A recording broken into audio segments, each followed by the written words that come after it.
Oh God, Lauren, what are we doing out here? What are we doing now? Can you turn that light I out? think you're out of focus. There we go. I'm not even sure if you're in focus now. You look really good because you know what are we doing out here? We're looking at meteors and the stars. Meteor. Well, So yeah, there's meant to be a meteorite shower tonight, but you're currently just looking at a black screen.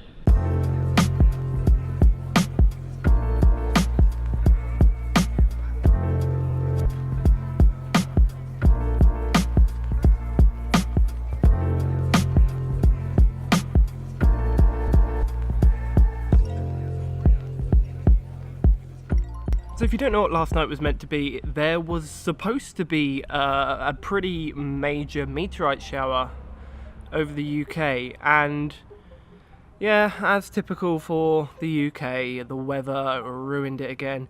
I always try to kind of go out at the most interesting times of day, so say sunset, or like when something like this happens, like there's been an eclipse before, just completely miss it here because, well, it's just the weather. Like in America you've got that major solar eclipse coming, haven't you? And it's a total eclipse, isn't it, actually, I think, but most of you will be able to see that fine, I assume, because just you can guarantee the weather. That's such a problem in the UK, and I know it's kind of a stereotype that people in the UK always complain about the weather, but there's a reason for it, because it's a pain in the arse. Like, take an example that my uncle gave me. My uncle lives in America, and he said in California where he lives, if you say I want to get married on the beach and it's going to happen in a month's time, you can guarantee you're going to get sun.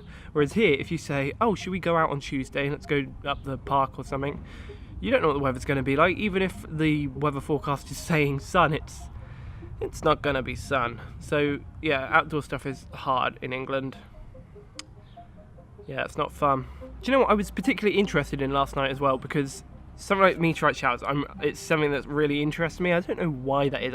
I just think I like kind of this natural phenomenons. Is that the kind of right way to put it? Because I absolutely love weather programs, and my girlfriend hates me for it, because watching like there's a really good new one that was on Channel 5 over here, which was about extreme weather caught on tape, and it was really cool. It's just like people who just grab their cameras, because we're in like the age of smartphones, you can film anything. So some of the footage they've got now is crazy. I remember years and years ago when I was probably like 10, my dad used to watch those kind of weather programs with me, and oh, talk about him, there he is, get out of here. Yeah, so those old ones, you used to kind of, a lot of them would be representations of what you could see, so it wasn't always that useful. Whereas now, a lot of it is just like people who are on their phones who've just filmed something, and some of them are in the middle of it. Like some of these people, you can get their cameras and they've died, and there's a dog here. Hello. He's gone now. But I've always found them really fascinating, so when I heard about the meteorite showers yesterday, I was like, yes, I want to watch this. But apparently it wasn't to be. Saying that though, I did see, 5 or 6, I can't remember, but people didn't believe me, and then my brother saw one, then they all believed me, because apparently I'm not very believable, which I don't understand.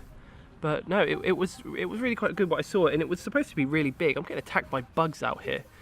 But yeah, it was meant to be really big, and apparently if it was clear you could have seen them all across the sky, and from what I saw, I could imagine you could.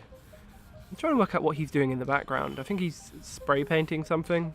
But one of the most important things in actually watching something like that shower last night is just having patience to watch it, because that was Lauren's real major problem. She just didn't have the patience to keep looking. Like, I can just stare up into the sky for an hour just hoping to see something, and if I don't see it, then oh well, but I tried.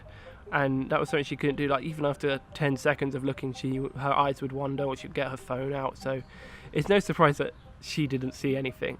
Lucky my brother did, really. That was just good timing on his part, but it was really cool. I remember actually seeing one that was really different to all the rest. A lot of them just looked like stars that were just moving quickly across the sky, like no trails or anything. I think one or two of them had trails, but one of them was just like this blue glow, and it came for a second and then went. Maybe it was a UFO, maybe.